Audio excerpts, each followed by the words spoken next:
At Starrcade 1999, the legendary Bret The Hitman Hart defended the WCW World Championship against the ferocious Goldberg. He managed to retain the title, but something happened during the match that changed everything for the Hitman, and not for the better. Goldberg hit him with what is called a thrust kick, giving him a very bad concussion that would force the Hitman to retire. This is Sportskeeda Wrestling.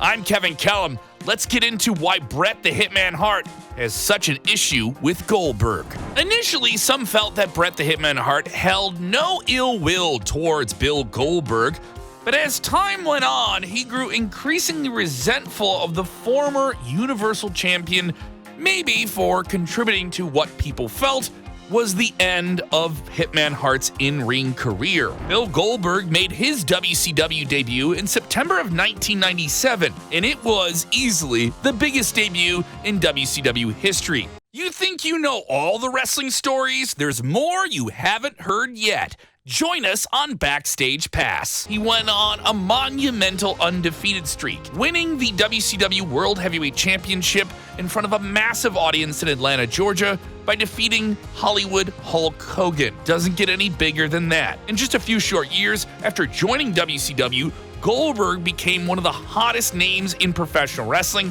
and easily one of the biggest names they've ever created within the company.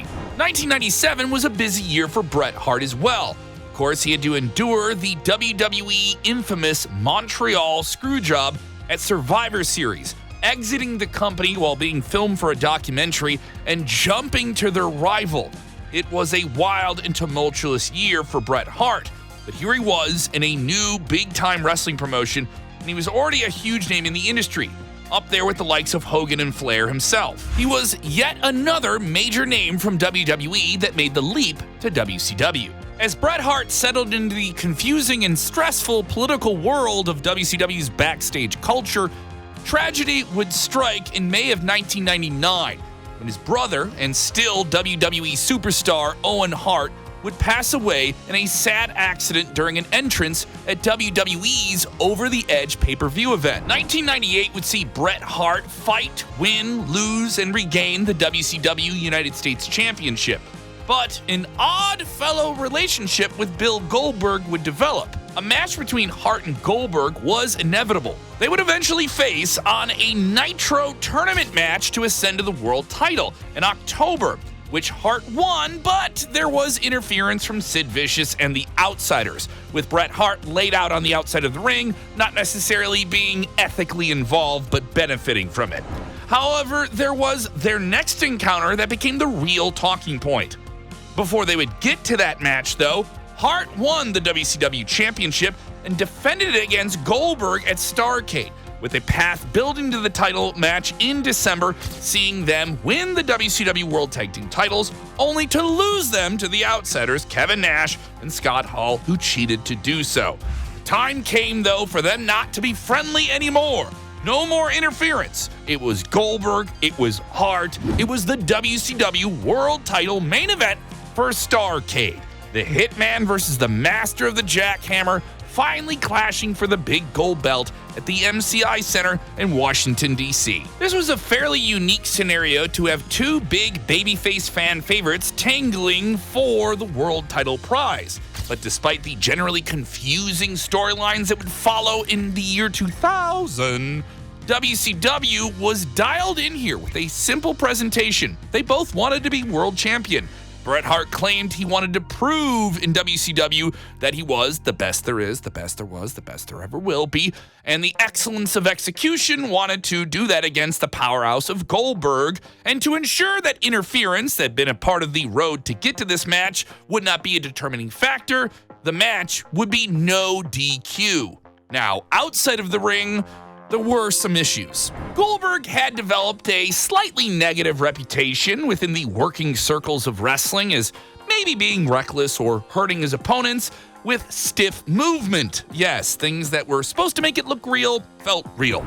The fast and powerful former NFL pro was known for his aggression with fans, but apparently also known with wrestlers who were just trying to entertain and put on a show safely, as safe as pro wrestling can be. Yeah, we know that's a loose term. Knowing this, Hart cautioned Goldberg reportedly before the match, asking him to be careful and avoid hurting him. The two combatants would shake hands before the bell sounded the beginning of the match, a main event to close out Starrcade and the millennium for WCW, with Bobby Heenan declaring in commentary, "That's business."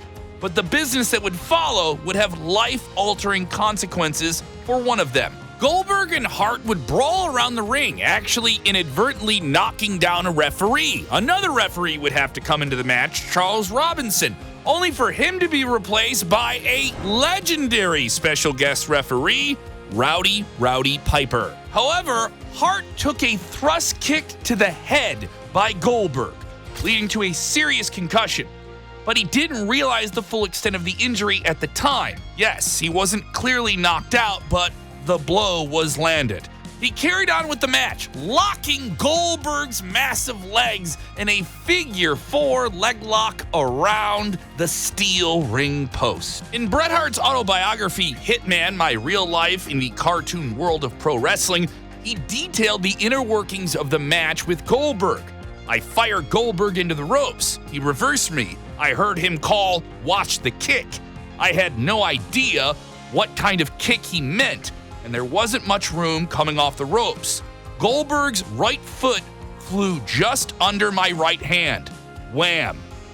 And the match itself was a wild one, featuring 4 referees. Yes, 3 of them getting knocked down, only for Rowdy Piper to come out at the end and call for the bell to be rung. Yeah, they did the screwjob finish when Bret Hart put the sharpshooter on Goldberg. Hart continued to wrestle after the match. This was a time when we certainly didn't know how severe concussions were. By January of 2000, his injuries had taken their toll. This is someone who had already been wrestling since the late 1970s.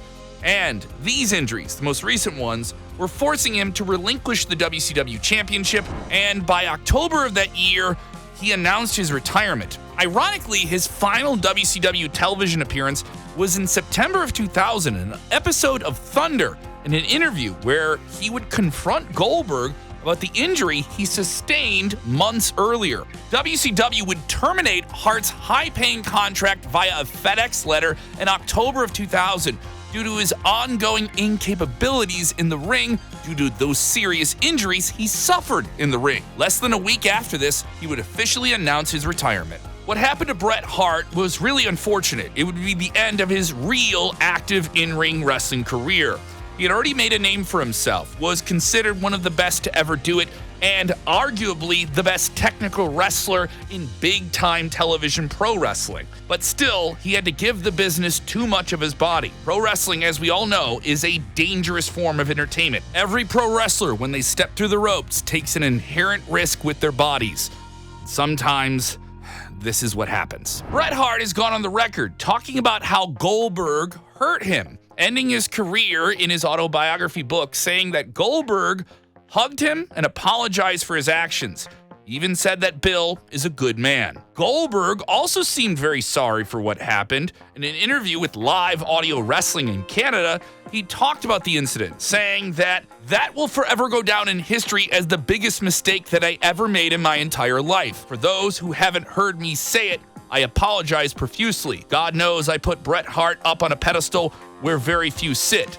The last thing I ever wished upon him was harm, especially by my own hand. Now, you would think that things were good between those two. Maybe they had buried the hatchet. But that simply didn't happen. As time went on, Bret Hart started talking about Goldberg in a much harsher tone, straight out blaming him for ending his legendary career. In an interview with Inside the Ropes, Bret Hart claimed that Goldberg only apologized to him 8 months after the injury, saying, "I got hurt by Goldberg, and he called me 8 months after it happened and told me he was sorry," which really was irrelevant at that point.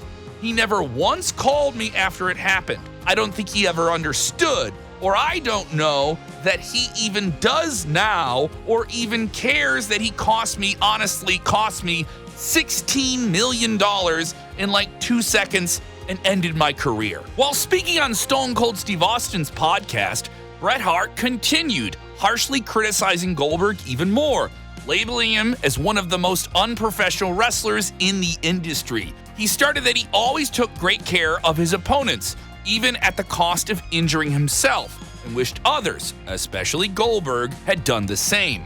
According to Hart, Goldberg hurt nearly every wrestler he worked with, and went on to express disbelief that someone so dangerous and so reckless in his eyes was inducted in the WWE Hall of Fame, mentioning that even Mr. Perfect Curt Hennig constantly suffered from his matches with Big Bill Goldberg.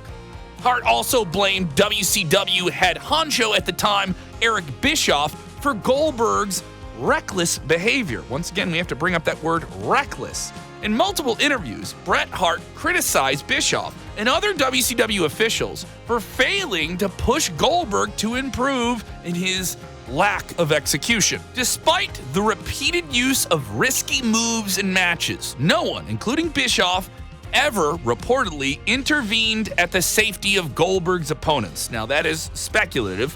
Hart feels that Goldberg, because of Bischoff's management in his eyes, or mismanagement in the eyes of Bret Hart, that Goldberg was never forced to make any changes to his in-ring performance. Goldberg has apologized to Bret Hart numerous times, but after seeing that Hart continued to criticize him, he said that he's done apologizing.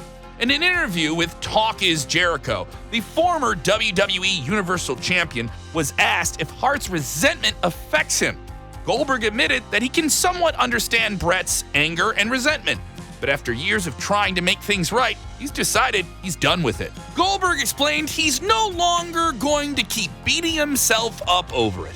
And if Bret Hart can't accept the apology, then that's just how things are. He further emphasized that he has moved on and doesn't plan on revisiting the issue anytime in the future. The WCW legend admitted that the situation deeply bothers him and is something he will carry with him for the rest of his life, and also acknowledges that Bret Hart will likely never forgive him, despite his repeated apologies and insistence that the incident was unintended. Goldberg a lot of money, and he even beat younger superstars like Kevin Owens and Bray Wyatt to win the Universal Championship. Looking at this, Bret Hart became increasingly resentful towards him. Speaking in a new interview with Lucha Libre Online, Hart admitted that it touches a nerve when he sees Goldberg being able to travel overseas to compete, making large sums of money as a result. Hart said, "I think for me, it's always been a bit of a sore spot. It always makes me kind of mad that some guy is flying all the way over to Saudi Arabia, making $3 million in a match, and that same guy is the guy who kicked me in the head, never thought about me or what he cost me and my family and what he did to me." Bret Hart's relationship with a certain wrestler being bad is nothing new. Bret Hart is a purposeful man, a proud man, and he will say when he has a problem with somebody. Of course, that was all played out with the WWE Montreal Screwjob, that unfortunate incident, and Hart was extremely bitter towards Shawn Michaels, the infrastructure that Vince McMahon had built within WWE. But after he made his return to WWE in 2010, finally, things he eventually put to rest on that side of the issue. Can he do the same with Bill Goldberg? Only time will tell.